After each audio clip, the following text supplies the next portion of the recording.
Assalamualaikum warahmatullahi wabarakatuh. Halo sahabat kampus, bertemu lagi bersama saya Muhammad Yunus. Di sini saya akan mereview sebuah jurnal internasional guna untuk memenuhi mata kuliah Bahasa Inggris Terapan yang diampu oleh Bapak Syamsul Bebiki, SE MSM. Pada kali ini saya akan mereview dua jurnal internasional. Langsung saja kita masuk pada jurnal yang pertama, yaitu berjudul The Representation of Indonesian Cultural Diversity in Middle School English Textbook, dalam bahasa Indonesia, yaitu representasi keanekaragaman budaya Indonesia di buku teks bahasa Inggris sekolah menengah pertama. Jurnal ini memiliki nama jurnal, yaitu Indonesian Journal of Applied Linguistics. Dalam bahasa Indonesia, Jurnal Linguistik Terapan Indonesia. Nah, tentunya sebuah jurnal memiliki volume dan halaman. Jurnal ini memiliki volume 8 dan halaman 15. Kemudian tahun diterbitkannya jurnal ini yaitu pada tahun 2018. Penulis dari jurnal ini yaitu Firman Parlindungan, Irfan Rifai, dan Afida Safriani. Reviewer, saya sendiri Muhammad Yunus, direview pada tanggal 21 April 2021. Kemudian, tentunya sebuah jurnal memiliki sebuah tujuan dari penelitian. Nah, tujuan penelitian dari jurnal ini yaitu to examine how the diversity of Indonesian cultures and West cultures are represented in secondary school English textbook. Dalam bahasa Indonesia, yaitu untuk mengkaji bagaimana keragaman budaya Indonesia dan budaya siapa diwakili dalam buku teks bahasa Inggris sekolah menengah pertama. Nah, kemudian kita masuk pada subjek penelitian dari jurnal ini yaitu English Textbook for Grade 7 and 8 of 2013. Dalam bahasa Indonesia, buku teks bahasa Inggris kelas 7 dan 8 tahun 2013.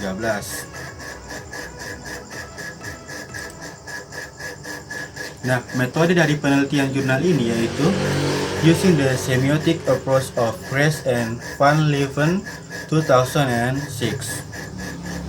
Dalam bahasa, yaitu jurnal ini menggunakan pendekatan semiotik Kress dan Van Leeuwen tahun 2006.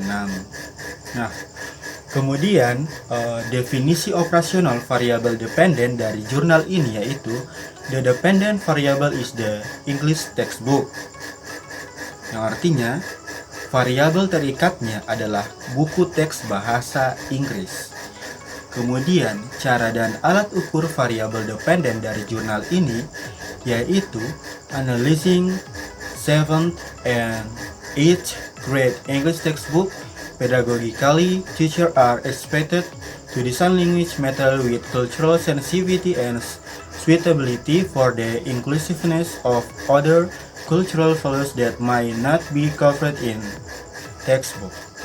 Yang artinya, menganalisis buku teks bahasa Inggris kelas 7 dan 8 secara pedagogis, guru diharapkan merancang materi bahasa dengan kepekaan dan kesesuaian budaya untuk inklusivitas nilai budaya lain yang mungkin tidak tercakup dalam buku teks. Nah, kemudian definisi operasional independen yaitu namely to find out how Indonesian local culture is represented in English textbook, yang artinya untuk menggali bagaimana budaya lokal Indonesia dipresentasikan dalam buku teks bahasa Inggris. Nah, dalam jurnal ini pasti memiliki sebuah langkah dari penelitian. Langkah dari penelitian jurnal ini yaitu this textbook analyzing aims to assess the representation of Indonesian local culture into middle school English textbook. In this analysis, we semiotically examine which culture is represented and how that culture is depicted in the two textbooks. The unit of analysis are verbal text, picture, and assignment that reflect local Indonesian culture. Yang artinya, analisis buku teks ini bertujuan untuk menilai representasi budaya lokal Indonesia dalam dua buku teks bahasa Inggris sekolah menengah. Dalam analisis ini, secara semiotik memeriksa budaya siapa yang dipresentasikan dan bagaimana budaya tersebut digambarkan dalam dua buku teks. Nah, langkahnya itu unit analisisnya adalah teks verbal, gambar, dan tugas yang mencerminkan budaya lokal Indonesia. Nah, dari semuanya, pasti penelitian ini mempunyai sebuah hasil, yaitu hasilnya adalah gender-based social roles are at the core of cultural representation in Indonesian society. The social role is constructed in text, image, and assignment that suggests to students understand the role in society, such as behaving politely and discipline. The two values are spread evenly, regardless of which culture they are attached to, indicating that these values are expected across all walks of life and ethnic groups. Yang artinya, peran sosial berbasis gender merupakan inti dari representasi budaya dalam masyarakat Indonesia. Peran sosial tersebut dikonstruksikan dalam teks, gambar, dan tugas yang menyarankan agar siswa memahami peran mereka dalam masyarakat, seperti berperilaku sopan dan disiplin. Kedua nilai tersebut disebarkan secara merata terlepas dari budaya mana mereka melekat, menunjukkan bahwa nilai-nilai itu diharapkan di semua lapisan masyarakat dan kelompok etnis. Nah, kekuatan dari penelitian ini yaitu this research is supported by English textbook as material for analysis and several opinions of prominent figures or expert, yang artinya penelitian ini didukung oleh buku teks bahasa Inggris sebagai bahan analisis dan beberapa pendapat para tokoh-tokoh atau ahli-ahli terkemuka. Kemudian, tadi kita sudah membahas tentang kekuatan. Nah, sekarang kita masuk pada kelemahan penelitian ini. Kelemahan dari penelitian ini yaitu by using the research method by analyzing book alone, in my opinion, it is not enough. There is a need for research that observes whether English textbook really cover Indonesian culture and whether students are able to absorb it. Yang artinya, dengan menggunakan metode penelitian dengan menganalisis buku saja, menurut saya belum cukup. Perlu adanya penelitian yang mengobservasi apakah buku teks bahasa Inggris benar-benar mencakup budaya Indonesia dan apakah siswa mampu menyerapnya. Nah, kesimpulan dari jurnal ini yaitu that the diversity and multicultural perspective represented in textbook is essential for English language learning and teaching. The teaching of English in any context reflects that the teaching of the English language and culture which has the potential to instill a different belief system associated with the countries where English is spoken.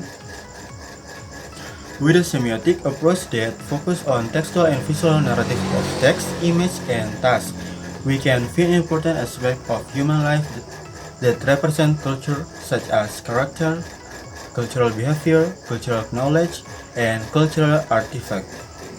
We are that the Indonesian English textbook When English Rings a Bell 2014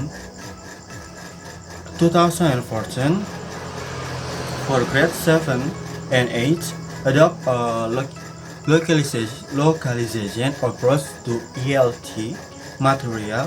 Local English textbooks are based on the premise that engaging students with local cultural information for teaching English is very important as a motivating factor for them to learn language and culture.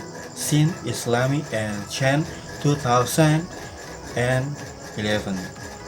This aims to avoid the heavy burden of foreign cultural element, yang artinya bahwa keragaman dan perspektif multikultural yang direpresentasikan dalam buku teks sangat penting untuk pembelajaran dan pengajaran bahasa Inggris. Pengajaran bahasa Inggris dalam konteks apapun mencerminkan pengajaran bahasa dan budaya bahasa Inggris yang berpotensi menanamkan sistem kepercayaan yang berbeda yang terkait dengan negara-negara tempat bahasa Inggris digunakan, dengan pendekatan semiotik yang menitik beratkan pada narasi tekstual dan visual dari teks, gambar, dan tugas kita dapat menemukan aspek-aspek penting dari kehidupan manusia yang merepresentasikan budaya seperti karakter, perilaku budaya, pengetahuan budaya, dan artefak budaya. Kami berpendapat bahwa buku teks bahasa Inggris Indonesia When English Rings a Bell 2014 untuk kelas 7 dan 8 mengadopsi pendekatan lokalisasi untuk materi ELT. Buku teks bahasa Inggris lokal didasarkan pada pemikiran bahwa melibatkan siswa dengan informasi budaya lokal untuk pengajaran bahasa Inggris sangat penting sebagai faktor pendorong bagi mereka untuk mempelajari bahasa budaya. Shin Eslami dan Chen 2011. Ini bertujuan untuk menghindari beban berat elemen budaya asing. Nah, itu saja yang dapat saya review dari jurnal yang pertama ini. Apabila ada kesalahan dan salah-salah kata dalam kata bahasa Inggris saya, mohon maaf karena yang sempurna hanyalah Allah Subhanahu wa taala dan segala kekurangan kembali pada diri saya sendiri. Nah, jika Anda ingin mencari jurnal ini, Anda dapat melihat link di bawah deskripsi video ini. Sekian, mari kita lanjut pada jurnal kedua. Nah, jurnal kedua ini berjudul Problem of Ethno-Confessional Extremism in Russia as Reflection of Deviation Process in the Society, yang artinya masalah ekstremisme etno-konfesional di Rusia sebagai refleksi proses penyimpangan dalam masyarakat. Nama jurnal ini yaitu Mediterranean Journal of Social Science, yang artinya Jurnal Mediterania Ilmu Sosial. Volume dan halaman dari jurnal ini yaitu bervolume 6 dan halaman 4. Tahun diterbitkannya pada tahun 2015 dan penulis Gennady Vasilyevich Osipov dan kawan-kawan. Reviewer saya sendiri, Muhammad Yunus, direview pada tanggal 21 April 2021. Tujuan dari penelitian jurnal ini yaitu examines the opinion of the population about the human region regarding the condition of cross-cultural relation and manifestation of ethnic confessional extremism in the region, yang artinya mengkaji pendapatan penduduk tentang wilayah Tyumen tentang kondisi hubungan lintas budaya dan manifestasi ekstremisme etnis pengakuan di wilayah tersebut. Subjek penelitian dari jurnal ini yaitu The problem of ethno-confessional extremism is in Russia, yang artinya masalah ekstremisme etno-konfesional di Rusia. Metode penelitian dari jurnal ini yaitu the theoretical foundation and methodology of this research are based on classical sociological concept, research on the process of deviation in society developed in time by M. Weber, E. Durkheim, K. Marx, R. Merton, V. Sorokin, etc. Yang artinya landasan teori dan metodologi penelitian ini didasarkan pada konsep-konsep sosiologis klasik di penelitian proses penyimpangan dalam masyarakat berkembang pada waktunya oleh M. Weber, E. Durkheim, K. Marx, R. Merton, V. Sorokin, dan lain-lain. Definisi operasional variabel dependen dari jurnal ini yaitu economic and political instability, yang artinya ketidakstabilan ekonomi dan politik. Cara dan alat ukur variabel dependennya yaitu analyzing deviation in society and analyzing traditional theories, yang artinya menganalisis penyimpangan di masyarakat dan menganalisis teori tradisional. Definisi operasional independen dari jurnal ini yaitu to find out the problem of irregularities in society, yang artinya untuk mengetahui masalah penyimpangan pada masyarakat. Kemudian langkah penelitian dari jurnal ini yaitu the author offers a new approach to considering the phenomenon of ethno-confessional extremes, namely, the conceptualists. This concept state the main criteria and type of demonstration of ethno-confessional extremism in social structure. The author considers ethno-confessional extremism as one of the manifestations of the process of deviation in modern times public, yang artinya penulis menawarkan pendekatan baru untuk mempertimbangkan fenomena ekstremisme etno-pengakuan, yaitu mereka konseptualisasikan konsep ini, nyatakan kriteria utama dan jenis demonstrasi ekstremisme etno-pengakuan dalam sosial struktur. Penulis menganggap ekstremisme etno-pengakuan sebagai salah satu manifestasi dari proses penyimpangan di zaman modern masyarakat. Kemudian, hasil penelitian dari jurnal ini, yaitu the result of the study indicate a very intense cross-cultural interaction in the human region in condition harmonious cross-cultural interaction in the worldview of the goal of personality appeals to no ethnocentric tendency and xenophobia, but tolerance, mutual respect, and awareness of the law. The most effective tools according to prevention of ethno-confessional extremism is a statement of competent ethno-confessional education and use, means of informing the population to answer questions from the desired audience, mass media monitoring and internet about the detection of data or violation of laws on extremism, public punishment for this offense, and also conduct sociological research on the ethno-confessional situation in the privileged area importance, yang artinya hasil penelitian menunjukkan interaksi lintas budaya yang sangat intens di wilayah Tumen. Dalam kondisi interaksi lintas budaya yang harmonis dalam pandangan dunia, tujuan kepribadian berlaku, tidak ada kecenderungan etnosentrisme dan xenofobia. Tetapi toleransi, saling menghormati, dan kesadaran hukum. Kegiatan paling efektif menurut pencegahan ekstremisme etno-pengakuan adalah pernyataan pendidikan etno-pengakuan yang kompeten dan penggunaan sarana menginformasikan populasi menjawab pertanyaan dari audiens yang diinginkan. Pemantauan media massa dan internet tentang deteksi data tentang pelanggaran undang-undang tentang ekstremisme, publisitas hukum untuk ini pelanggaran, dan juga melakukan penelitian sosiologis tentang situasi etno-pengakuan di daerah itu istimewa pentingnya.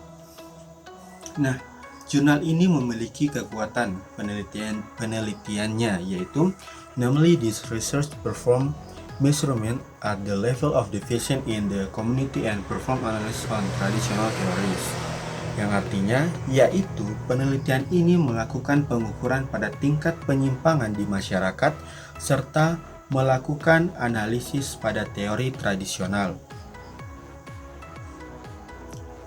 Nah, kelemahan penelitian ini, in my opinion, this research does not have a weakness because it's based on existing theories. Menurut saya, penelitian ini tidak memiliki sebuah kelemahan karena sudah berlandaskan pada teori-teori yang ada.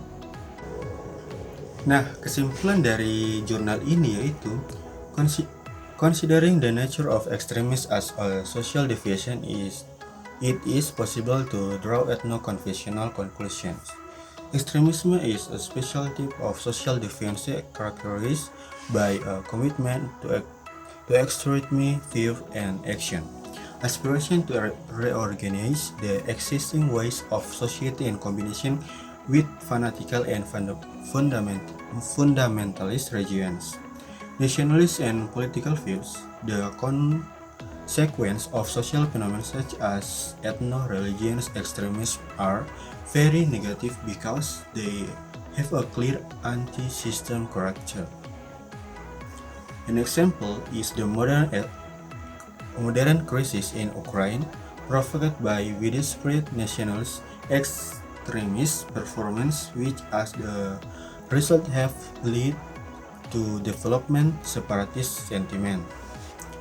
Region ethno recognition extremists specifically as a process of aberration is, in our opinion, caused by the geographical position of the conscript area, the history of its development, the demographic situation of the modern area, as well as the quality of social and economic development of an area for the life of its inhabitants. Yang artinya, mempertimbangkan sifat ekstremisme sebagai penyimpangan sosial, maka dimungkinkan untuk mengambil kesimpulan etnokonfesional ekstremisme adalah jenis penyimpangan sosial khusus yang ditandai dengan komitmen terhadap pandangan dan tindakan ekstrim, diaspirasi untuk menata kembali cara masyarakat yang ada dalam kombinasi dengan agama fanatik dan fundamentalis. Pandangan nasionalis dan politik konsekuensi dari fenomena sosial seperti ekstremisme etno-religius adalah sangat negatif karena mereka memiliki karakter anti-sistem yang jelas. Contohnya adalah krisis modern di Ukraina diprovokasi oleh pertunjukan ekstremis nasional yang luas yang sebagai akibatnya telah menyebabkan perkembangan sentimen separatis. Ekstremisme etno pengakuan regional secara spesifik sebagai proses penyimpangan menurut pendapat kami disebabkan oleh posisi geografis wilayah konkret, sejarah perkembangan tepi, situasi demografis wilayah modern, serta kualitas pembangunan sosial dan ekonomi suatu wilayah bagi kehidupan penduduknya. Nah, itu saja review jurnal dari saya. Apabila ada kesalahan dalam pengucapan bahasa Inggris mohon dimaafkan. Dan apabila Anda ingin melihat lebih detail tentang jurnal-jurnal yang sudah saya review, saya sudah memberikan link di bagian deskripsi video ini. Itu saja yang dapat saya sampaikan. Wabillahi taufiq wal hidayah. Wassalamualaikum warahmatullahi wabarakatuh. Salam sahabat kampus.